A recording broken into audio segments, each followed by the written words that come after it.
In the past 2 months, the Chinese government has reminded the world just how an authoritarian communist state operates. In July, President Xi announced he had replaced the PRC's foreign minister after the official hadn't been seen in public in a month.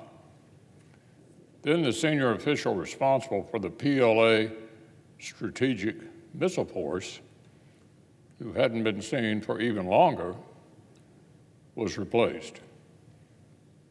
And then the Chinese defense minister went missing for weeks before Beijing announced he'd been fired and detained for investigation.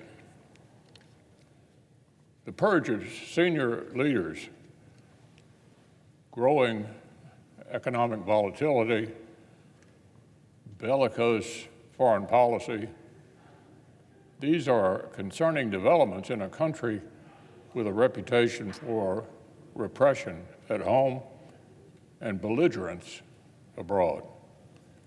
China's neighbors and global powers alike are increasingly skeptical of official economic and budget numbers from a dictatorship that suppresses free speech, mocks the rule of law, and simply disappears its senior leaders, and rightly so.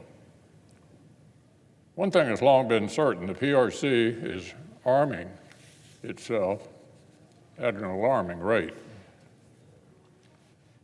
Recent estimates suggest China spends close to $700 billion per year on defense. That's concerning for a number of reasons. First, a much larger percentage of China's defense budget than ours goes to modernization and capabilities. Further, since Chinese geostrategic ambitions, for now at least, are focused primarily on challenging the status quo in its immediate region, the PRC doesn't face the resource constraints that the United States does due to our global interests and power projection requirements. Beijing's decades-long modernization campaign has paid dividends for the PRC. Just last week, the Wall Street Journal detailed the significant progress China has made in testing and fielding hypersonic weapons, and how such efforts have outpaced those of our own country. America also lags in shipbuilding.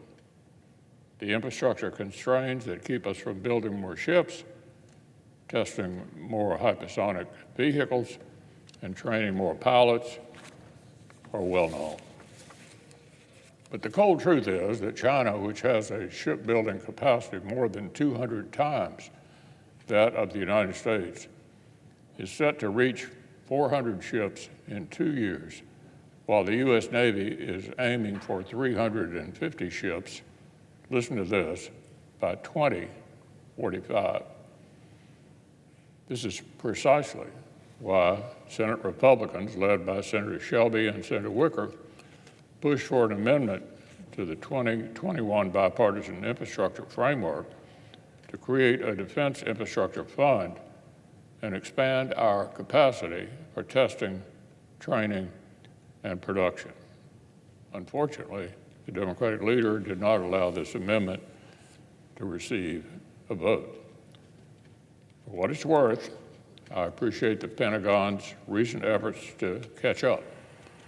For example, the Deputy Secretary of Defense recently announced an initiative to dramatically accelerate production of autonomous systems to help level the playing field with the PLA.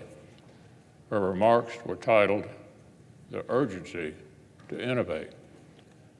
But closing the gap with China and outcompeting our biggest strategic adversary will require more than innovation theater or speeches about revolutions in military affairs.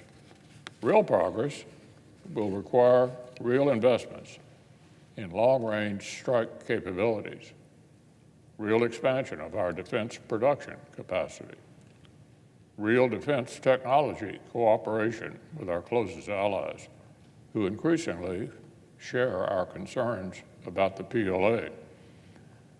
The conflict in Ukraine has finally motivated efforts in America, Europe, and Asia to invest in our defense industrial bases.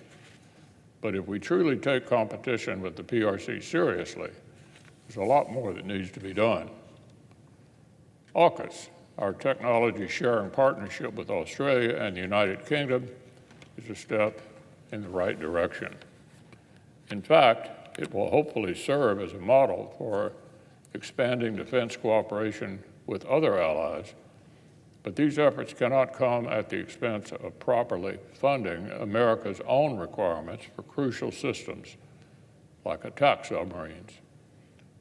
The Department's interest in autonomous systems, hypersonic weapons, and long-range fires is welcome, but the Pentagon needs to move at the speed of relevance to field these capabilities as soon as possible.